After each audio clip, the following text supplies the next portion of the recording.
Bom, já estamos online, né? Já estamos ao vivo. Vamos só esperar um momentinho até o padre Márcio entrar para começarmos a nossa conversa pastoral. Boa tarde a todo mundo que está chegando aí. Boa tarde, boa tarde.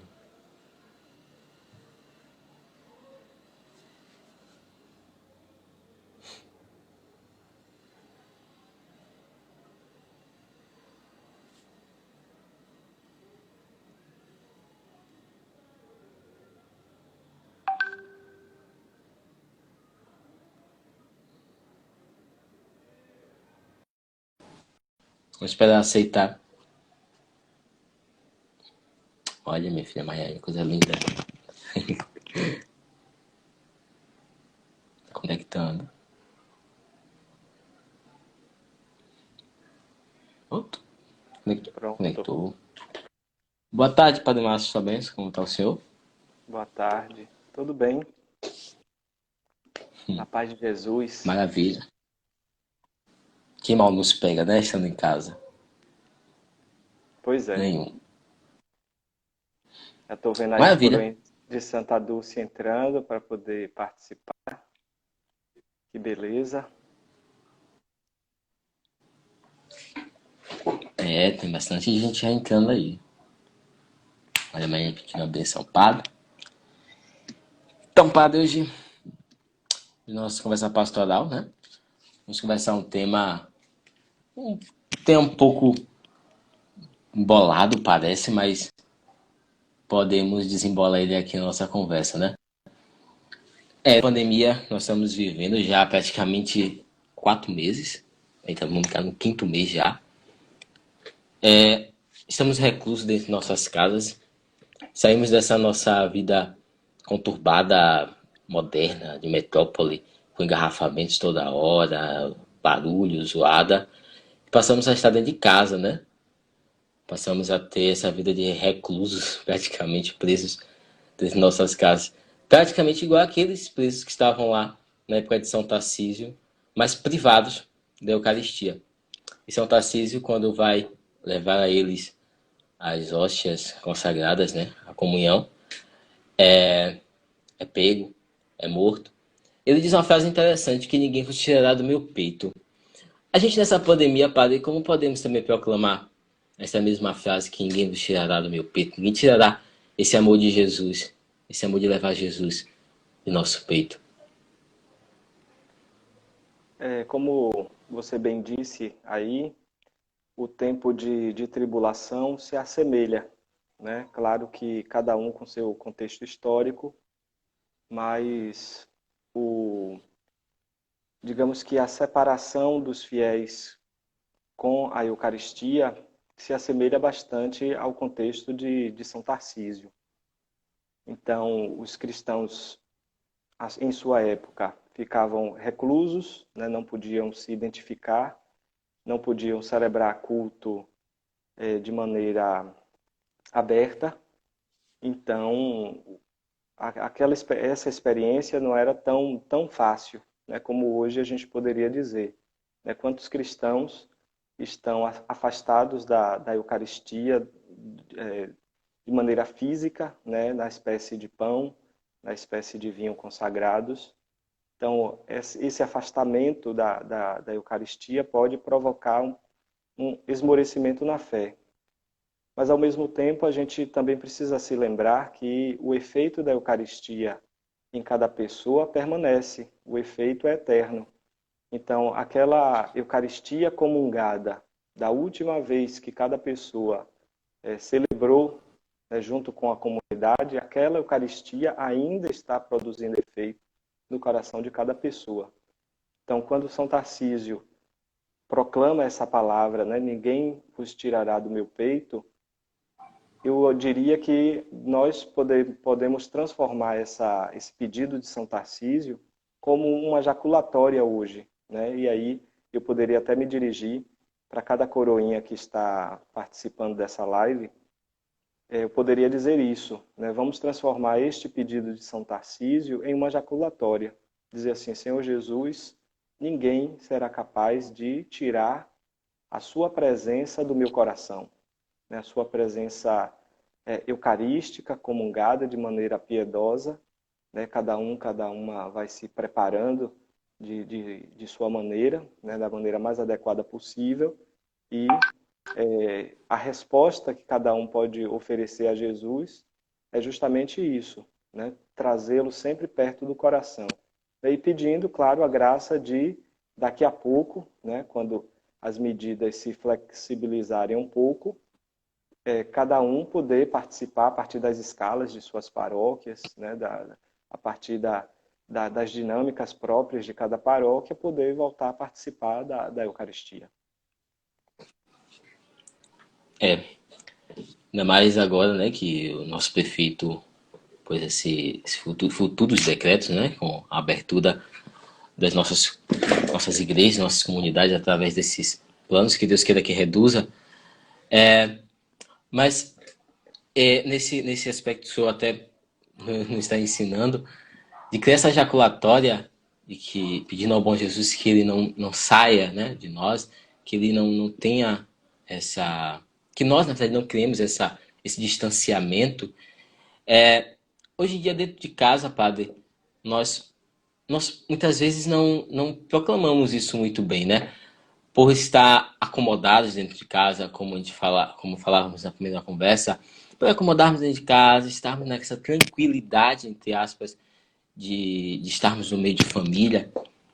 Como a gente pode fazer isso, professar essa fé, desse testemunho dentro de nossas casas? Eu acredito que a história do povo de Deus seja uma história cíclica, mas ao mesmo tempo, a partir do momento que a gente vai e volta na história, a gente vai aprendendo coisas mais, né? Então, digamos que a nossa história cristã não seria um retorno ao mesmo ponto, né? Seria cíclico, mas a gente avançaria e transformaria a nossa vida como se fosse uma espiral, né? Sempre avançando e subindo, né? Subindo porque o nosso direcionamento é para o céu. Então, dentro da história do povo de Deus, se a gente abre a Bíblia, né, lá no Antigo Testamento, a gente vai perceber que, mesmo tendo o povo pedido, né, a Deus que inspirasse os seus governantes, que colocasse, que fosse permitido construir um templo para adoração, nós sabemos que, de início, Deus não se agradava disso, né? O lugar de adoração a Deus em todo tempo e em todo lugar, né? Não existe, não deveria existir um espaço físico fixo para que acontecesse isso. Mas o povo, né, querendo se igualar aos outros povos, pediu a Deus isso. Como Deus permite a nossa liberdade, então Deus se permite habitar dentro de um templo, né, e isso foi construído dentro da nossa história. Com o passar do tempo, né, o templo de Jerusalém foi destruído. Né, e tendo sido destruído, o povo não tinha mais o lugar para cultuar. Né? Então hoje, né, nossos templos não foram destruídos, mas existe uma impossibilidade de estarmos no templo, do mesmo jeito que o povo de Deus ficou muitos anos sem poder celebrar dentro do templo. Inclusive, depois que Jesus morre, o templo é mais uma vez destruído. E depois que Jesus morre, o templo é destruído e nunca mais reconstruído. Né? Até hoje o templo está lá em Jerusalém, em ruínas. Então, o povo de Deus, né, o povo judeu, né, que o povo judeu não pode mais ir visitar o templo para oferecer o seu culto, né, como o Antigo Testamento prevê. Então, esse fato de não poder ir ao templo não é uma novidade dentro da história do povo de Deus. Lá quando Josias, que é um rei de Israel, quando Josias, no tempo dele é encontrada a palavra de Deus, então Josias manda que a palavra fosse proclamada. E ali o povo entende que, mesmo não podendo ir ao templo, né, para se encontrar com Deus, Deus poderia falar com o povo através da palavra. Então, o que é que acontece hoje? Existe uma impossibilidade de a gente ir ao templo para fazer o nosso gesto de adoração. Isso de maneira comunitária, né?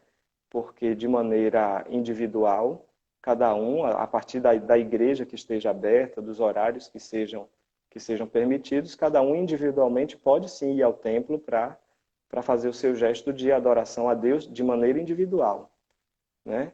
Então, eu diria assim, a história mais uma vez se repete. O povo, né, de maneira comunitária, não pode ir ao templo para fazer a sua adoração, a celebração da Eucaristia. No nosso caso, nós que somos cristãos. Então, o povo de Deus, naquela época, se fortaleceu a partir da palavra. E aí foi quando as sinagogas foram instituídas, né? Cada rua, digamos assim, em cada rua se instituía uma sinagoga, tinha o seu rabino, para poder ali ter a leitura da palavra, ali ter a explicação da palavra. Inclusive, na própria palavra, nós encontramos, o Evangelho de São Lucas, Jesus que se dirige no sábado para a sinagoga e ali ele se levanta, faz a leitura do profeta Isaías, né, que trazia aquela profecia, digamos assim, né, que se consumava nele mesmo. Né? O Espírito do Senhor está sobre mim, né, e ao final da palavra ele diz que aquilo estava se realizando naquele exato momento, ou seja, se plenificava nele. Né? Então, a gente vê que Jesus mesmo foi à sinagoga para meditar a palavra de Deus, e ali se fortalecer a partir daquilo que era proclamado. Então, hoje, de que modo a gente pode se fortalecer a nossa fé a partir desse tempo de pandemia, né? Tentando fazer com que Deus fale ao nosso coração, né? E, sobretudo nesse tempo, de que modo? Através da palavra.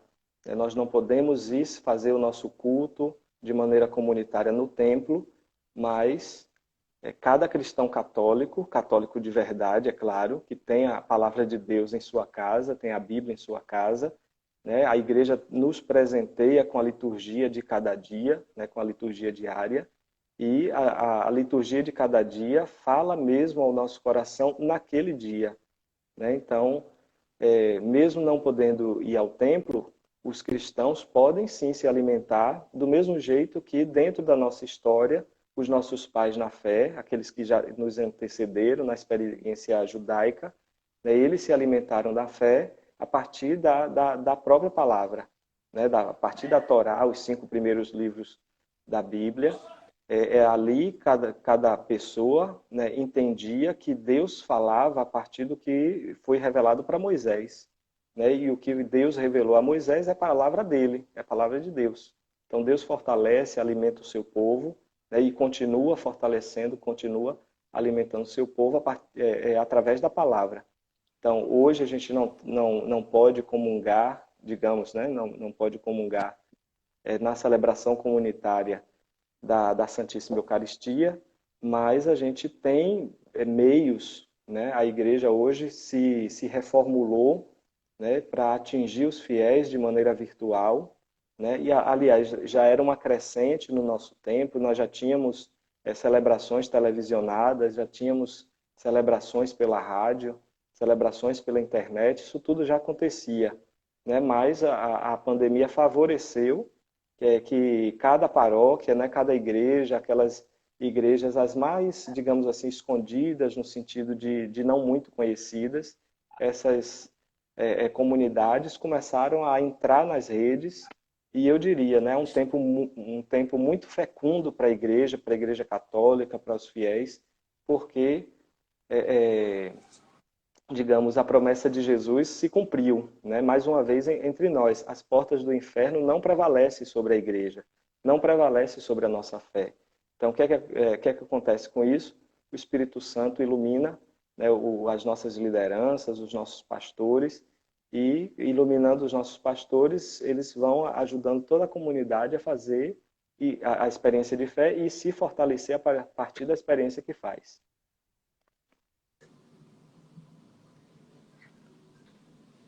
Esse, Entendeu?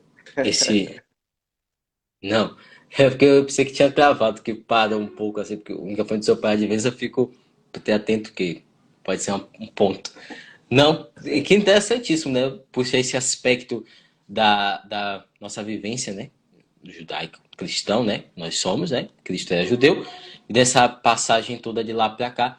Como o povo também de Deus, né? Ficou muito tempo recluso do Egito, ficou sem essa vivência do templo físico, porque nós somos, de fato, o templo do Espírito Santo. E como o templo do Espírito Santo vai nos dizer a palavra que ele nos transforma, ele trabalha em nós, né?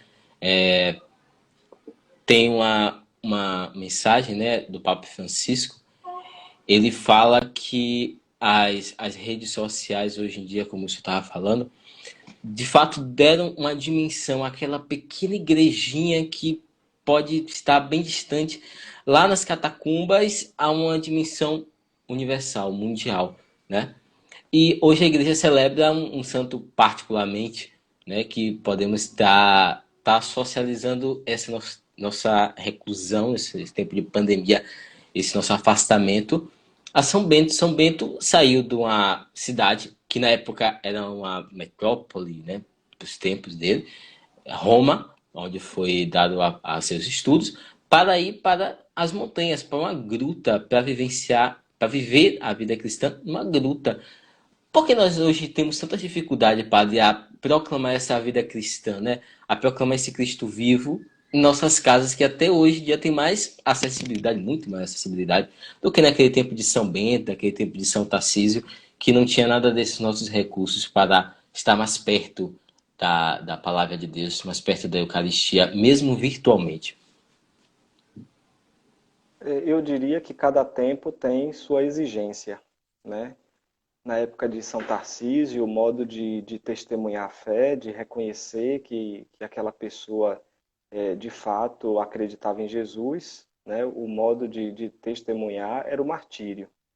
E nós sabemos que o nosso coroinha, né, foi capaz de sair da igreja com o Cristo Eucarístico no seu peito para levar a comunhão para aqueles que estavam presos, né? Então, o modo, a exigência cristã daquele tempo era, inclusive, a morte, né? No tempo de São Bento, já o contexto histórico é outro, né? As metrópoles, na sua linguagem, estavam se formando, né? As cidades estavam se formando, né? As aglomerações, eu diria, estavam se formando, e São Bento percebe que aquele modelo, né, de vivência, né, não somente vivência religiosa, mas naquele momento, aquele modelo de vivência poderia ser favorecido com uma outra riqueza.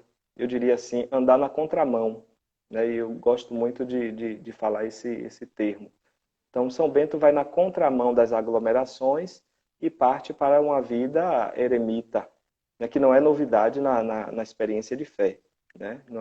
Não é novidade, existia outras experiências, Santo Antão já tinha feito a vanguarda, digamos assim, daquela época, né, na reclusão, e ainda atraindo pessoas para estarem. Né?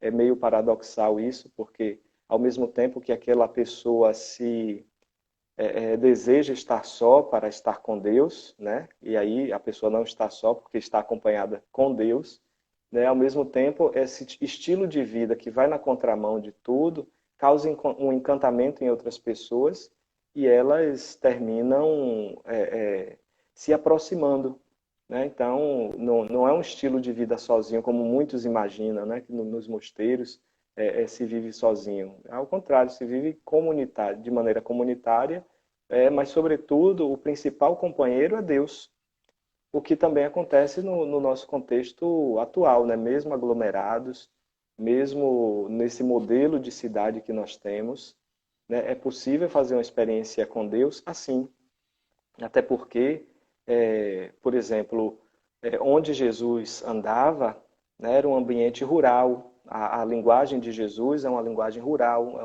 uma linguagem de agricultura, é uma linguagem de pastoreio. Jesus fala de semente, Jesus fala de ovelhas, né, fala de pesca também. Então, é um contexto mais rústico, digamos assim.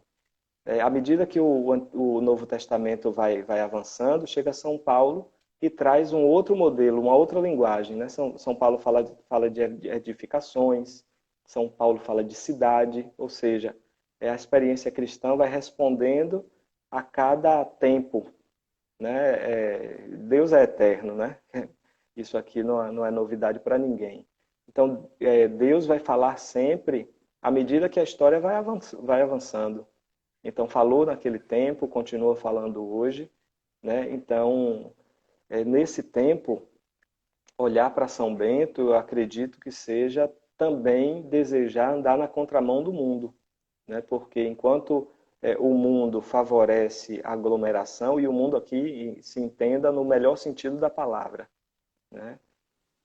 O mundo favorece a aglomeração, a festa, o agito, né? Mas andar na contramão seria buscar mesmo estando nesse mesmo contexto, nesse mesmo ambiente, buscar ser uma pessoa centrada, uma pessoa que sabe o que quer, tem objetivo claro, né? Essas pessoas que seguem esse tipo de modelo, todo mundo vê que se destaca, né? Em geral, os jovens de igreja, né, os coroinhas, por exemplo, são jovens que se destacam, né? Se é no ambiente de escola, os colegas, até por brincadeira, falam: ah, mas esse aqui é coroinha, esse daqui age desse jeito porque é coroinha, né? Esse menino, essa menina é diferente de verdade. Por que é diferente? Porque esse jovem, essa jovem, busca se aprofundar em algo muito maior, né? Que é Deus. Esse jovem, essa jovem tem a palavra para se aprofundar, né? Não vive apenas se alimentando daquilo que diz o jornal, o que diz as redes, né? O que dizem as redes. Não apenas isso, né? Esse jovem, essa jovem se alimenta do eterno, né? De valores absolutos, né? De valores plenamente humanos, né? E por que plenamente humanos? De valores divinos. Então, o comportamento é totalmente outro, né? Aí eu diria, hoje, ser coroinha é também andar na contramão, né? É também seguir o exemplo daquele que nos ensinou um tipo de espiritualidade diferente, né? Que ao contrário do que muitos pensam, né? Quem vive em convento, quem vive em mosteiro, que fica lá paradinho, rezando, tem gente que imagina isso, né? São Bento ensina dois princípios famosíssimos que nos faz entender o que é mesmo ser cristão. Orar e Uhum. trabalhar, né? Então, dois Sim. modelos. E aí eu diria assim, o que é o coroinha na igreja, se não aquele que trabalhando ajuda as pessoas a orar e ao mesmo tempo ora, né? O coroinha também é aquele que orando ajuda as pessoas a trabalhar, ou seja, a louvar a Deus, né? E fazer a junção dessas duas realidades, né? Orando se trabalha e enquanto se trabalha ajuda a comunidade a orar. Sim. É, bem, bem pegado aí o senhor falou agora. Nós, quando estamos ali no serviço, ajudamos que todo aquele ambiente leve a pessoa à oração, né? Então, a gente ajuda mesmo essa ligação profunda com o nosso serviço. Por isso, os coroinhas é tão amado, né? Tão amado por vocês, padres. Padre, um ponto que o senhor falou é um ponto que eu também queria conversar.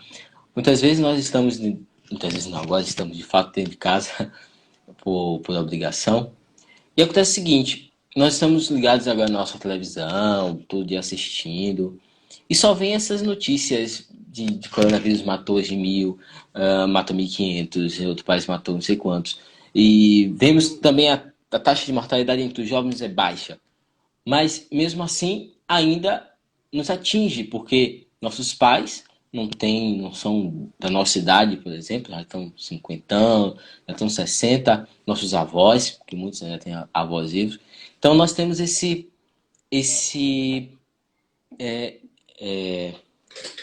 essa, essa insegurança, né? De que essa doença possa chegar a nós, né? Esse, e matar alguém que é próximo de nós, que nos atinja nessa profundidade. E nós, como vamos responder a uma questão dessa, essa iminência de morte, essa iminência de um perigo, esse contexto todo da fragilidade humana, em um momento um momento de pandemia, num momento de pânico, como nós podemos ter essa atitude de estar preparado, não é bem preparado, mas estar posicionados como cristãos nessa hora? Eu diria, eu nesse sentido tenho um tipo de pensamento, para mim, né, um pouco, como é que eu digo, um pouco atravessado, né? Eu diria assim, o cristão que é cristão não tem medo de morrer, né? Por que não tem medo de morrer? Porque a morte para nós é a possibilidade de a gente se encontrar com Deus. Então, cristão que é cristão toma consciência de que cada dia de sua vida é mais uma oportunidade que Deus está dando para a gente fazer um encontro com Ele, né? E cada dia que Deus nos permite buscar esse encontro, né, em cada dia a gente é capaz de aceitar isso ou recusar, né? Aceitar fazer o encontro com Deus significa ir para a vida eterna. Recusar fazer esse encontro com Deus, ou seja, viver uma vida de pecado, né, uma vida no erro, e isso aí seria recusar fazer um encontro com Deus, né? Então, cristão que é cristão, eu diria, não tem medo da morte. Inclusive, São Paulo, quando reflete sobre isso, né, já está na, na proximidade de sua morte, né, ele já sabe que preso ele vai morrer. São Paulo diz que viver para ele é Cristo, morrer é lucro, é ganho. E por que São Paulo diz isso? Quem lê isso de maneira rápida, sem muito aprofundamento, pode até achar estranho. Dizer assim, uma pessoa está desejando a morte, né? Não está desejando a morte no sentido dor, tristeza. Ele está desejando a morte no sentido de saber que tipo de vida verdadeira nós temos depois desta aqui que nós vamos passar. Né? Cristão que é cristão toma consciência de que essa vida na carne que nós temos é uma vida passageira. Né? O que a gente deve fazer é cultivar a vida eterna. Então, saber que nós estamos num tempo de pandemia, saber que estamos lutando contra um ser não muito visível, né? Porque tem gente que diz assim, é um ser invisível, mas o vírus não é um ser invisível, né? No microscópio a gente é capaz de enxergá-lo, né? Seres invisíveis seriam os anjos, né? As almas. Então, o vírus não é um ser invisível que a gente está lutando, né? Um ser que a gente não consegue enxergar, né? Um ser que está em várias coisas, é capaz de contaminar várias coisas, inclusive contaminar as pessoas. Então, hoje, quem tem amor à vida vai se preservar, né? Vai buscar não se expor a ponto de morrer de maneira irresponsável, né? Que a morte vai chegar para todos, isso é fato, né? Isso é fato. Cada um é que deve fazer de sua vida um modo de se adequar a ponto de viver de maneira conforme a vontade de Deus, né? Para quem é cristão, para quem tem fé, né? Então, é, sobretudo os coroinhas, né, que estão um pouco afastados da Eucaristia, muitos estão em crise porque não conseguem a confissão, né, porque alguns têm o costume de frequentemente se confessar, né? A igreja hoje nos deu várias possibilidades de a gente se preparar, né? Que seria uma contrição perfeita, ou seja, a gente fazer um bom exame de consciência e fazer isso sempre, né? Quem tem experiência de fé mais aprofundada sabe que a própria tradição da igreja coloca como a nossa oração da noite uma possibilidade de fazermos um exame de consciência daquilo que fizemos durante o dia, né? Santo Inácio de Loyola, inclusive, nos ensina muito isso. Nos ensina muito isso nos exercícios espirituais.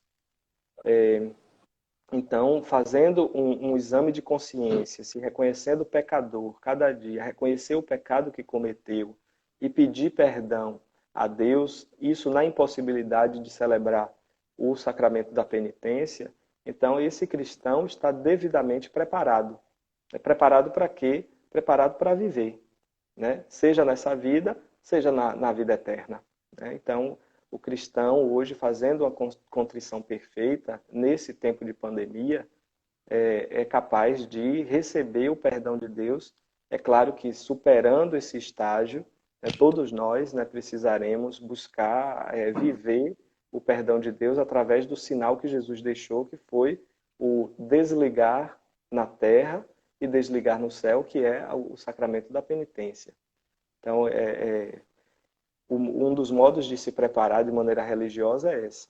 Outro modo é cultivar no coração a vontade de fazer uma leitura orante da palavra de Deus a ponto de sentir Deus falar no coração, de fazer o coração arder como os discípulos de Emaús, né, escutavam aquele homem que primeiramente não reconheceram, mas depois que ele parte o pão, os discípulos reconhecem que aquele homem é Cristo, né? Aquele homem é aquele que fazia o coração arder, que falava e falava com propriedade a ponto de trazer uma esperança nova, né? Então, o outro modo de se preparar mais adequadamente para viver esse período seria cultivar, né, a vontade de se encontrar com Deus através da leitura orante da palavra, né?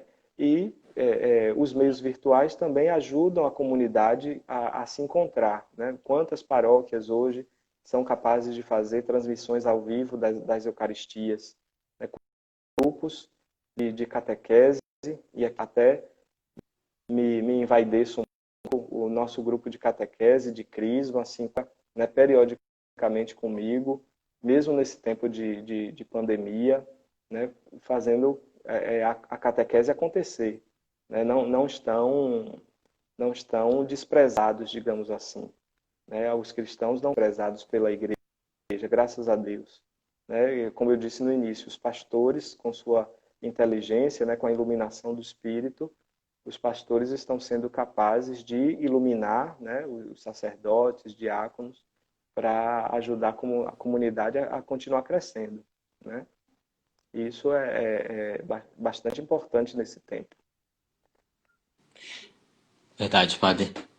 Cada dia mais nós aparecem, tem muitas novidades, né? Aparecem muitas orações novas, ainda mais pelas redes sociais, que é muito mais fácil de difundir. Mas pra gente tem um último ponto para a gente finalizar, padre. O senhor falou uma coisa que eu queria encaixar, né? Pão, mas antes eles não tinham reconhecido, mas tinham admirado a, a eloquência, como aquilo me falava, o jeito que aquilo me explicava as Sagradas Escrituras. E o senhor fala que é uma forma boa para a gente, principalmente os coroinhas, passar nessa pandemia e de fato proclamarem que ninguém vos tirará do meu peito, é nessa leitura orante. O senhor pode nos dar mais recomendações, né? Como chegarmos a esta não é nenhuma uma recomendação, mas deveria ser dever nosso, né? Fazer essa leitura orante. Mas é como nós alcançarmos melhor, termos essa disposição melhor para se dispor a essa leitura orante.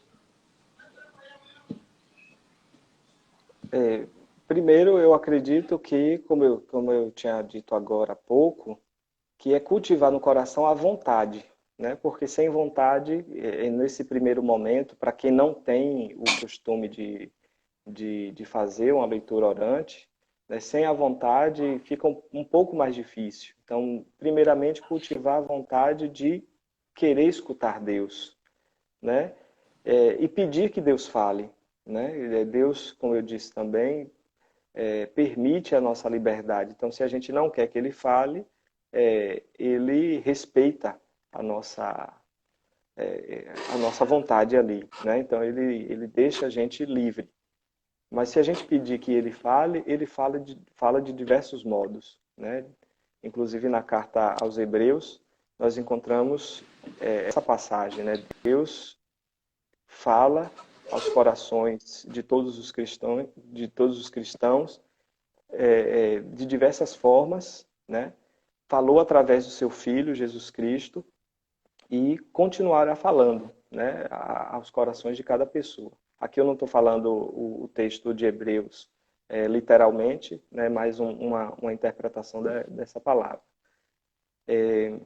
Então, o coroinha hoje, eu acredito, e isso eu recomendo sempre, deve cultivar intimidade com a palavra de Deus. Até para preparar, no caso futuramente, preparar as liturgias, é importante que o coroinha antes leia o Evangelho, leia as leituras, leia no sentido de rezar com o Evangelho, rezar com as leituras, rezar com o Salmo, se situar na liturgia para saber o que se está celebrando.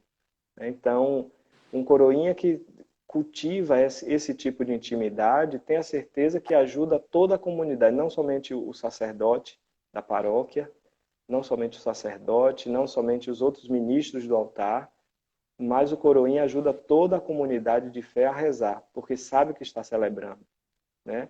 Aqueles que têm mais aproximação com os objetos na igreja, né, eu recomendaria que tivessem intimidade com os livros litúrgicos, né, que lessem as introduções do missal, lessem a introdução do lecionário, para perceber que a igreja dispõe de tudo de maneira sábia.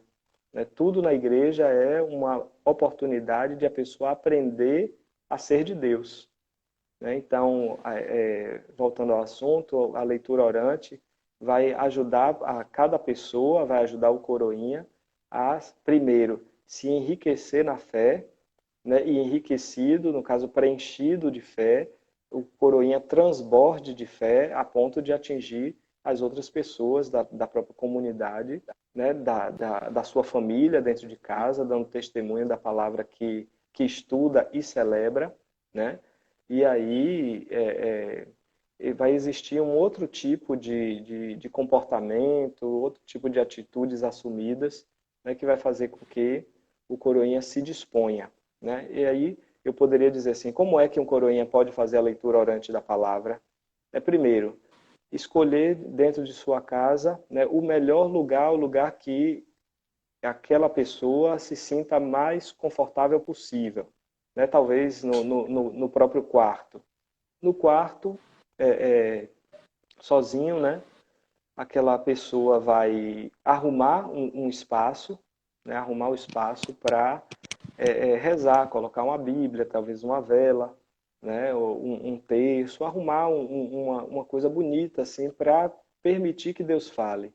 Aqueles que gostam de um som ligado, né? Com uma canção religiosa, né? Pode colocar ali baixinho, né? Um som para ajudar a pessoa a se adequar ao momento de oração, né? E aí, depois de fazer isso, invocar a presença do Espírito Santo, invocar a presença de Deus, pedir a iluminação de Deus, né? Tomar a palavra, seja da liturgia diária ou de algum texto bíblico que a pessoa mais goste, né? Um salmo que mais goste, um evangelho que mais goste, pode ser assim também, né? Mas eu recomendo que seja a da liturgia do dia, porque é algo que a gente não escolhe. A gente vê que a igreja, mais sábia do que nós, escolheu para nós naquele dia.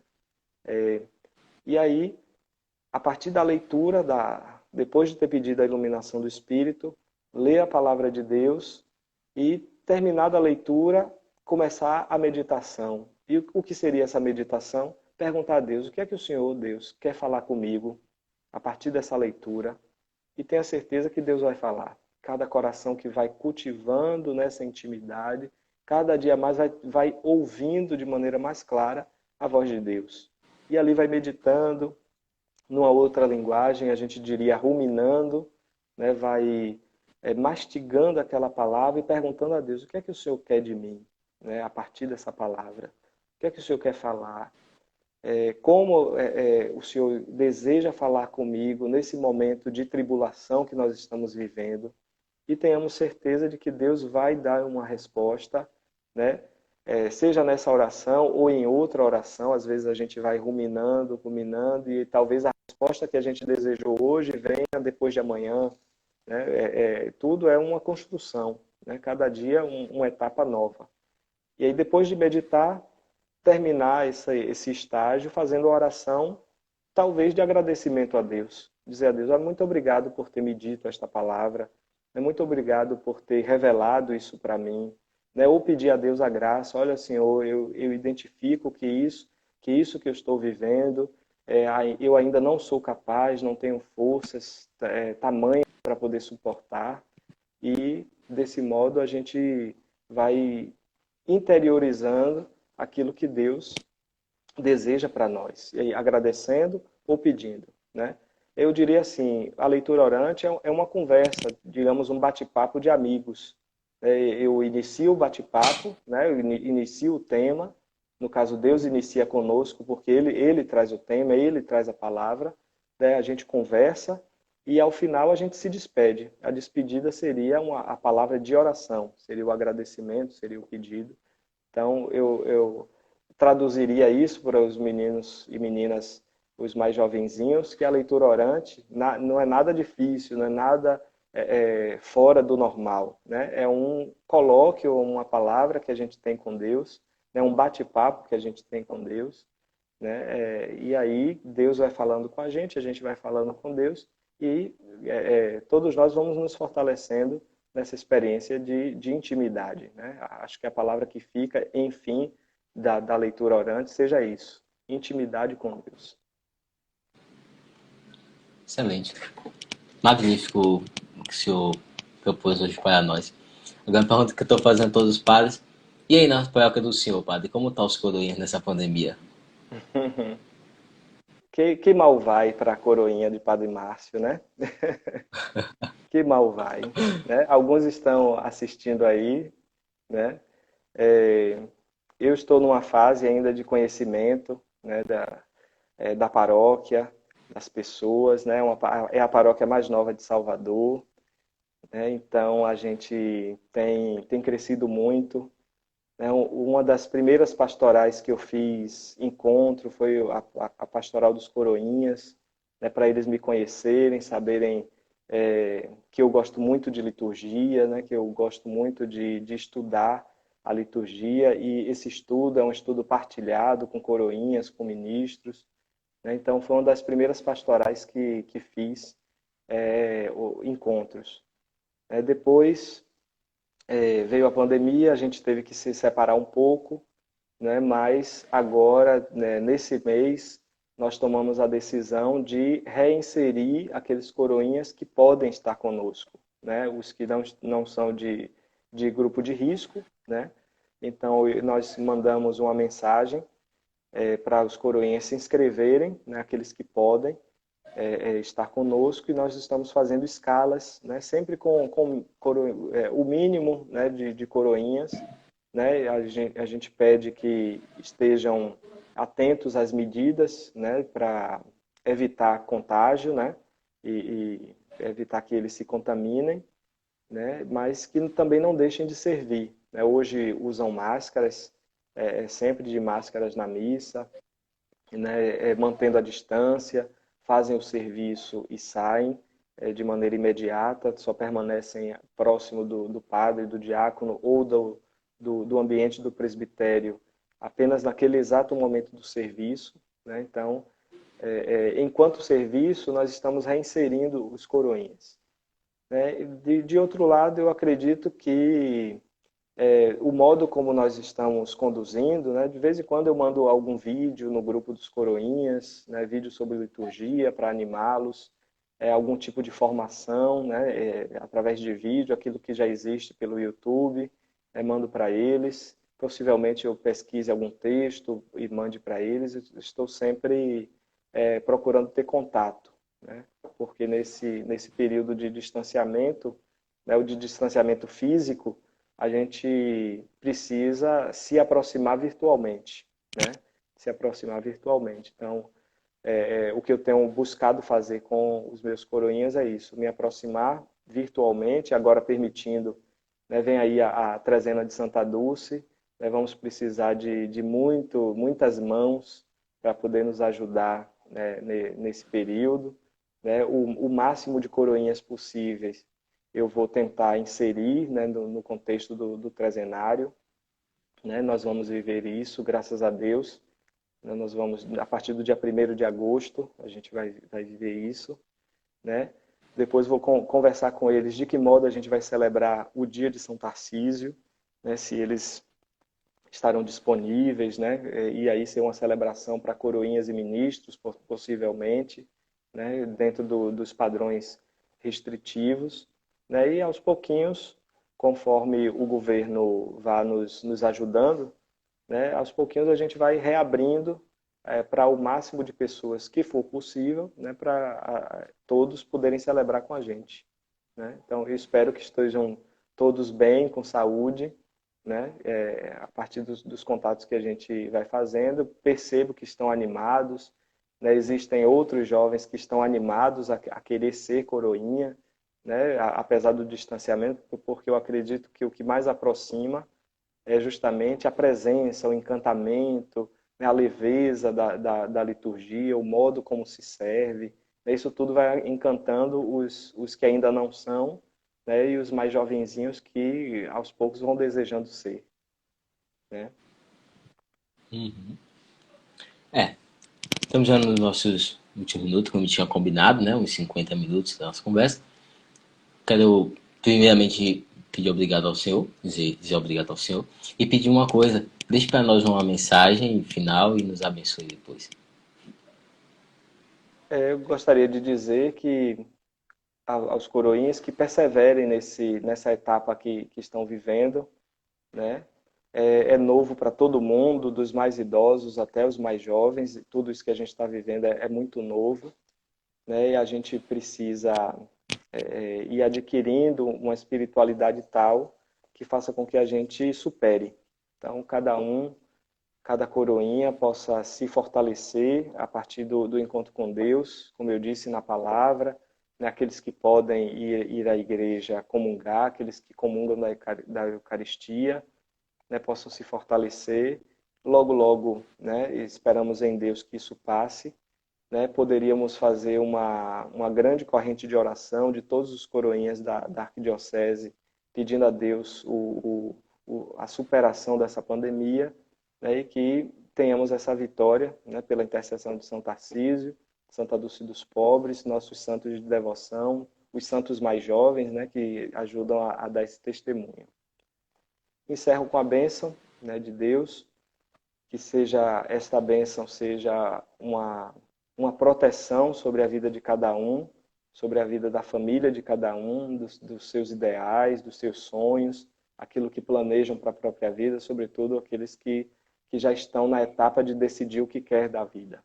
O Senhor esteja convosco, Ele está no meio de Ele está nós. no meio de nós.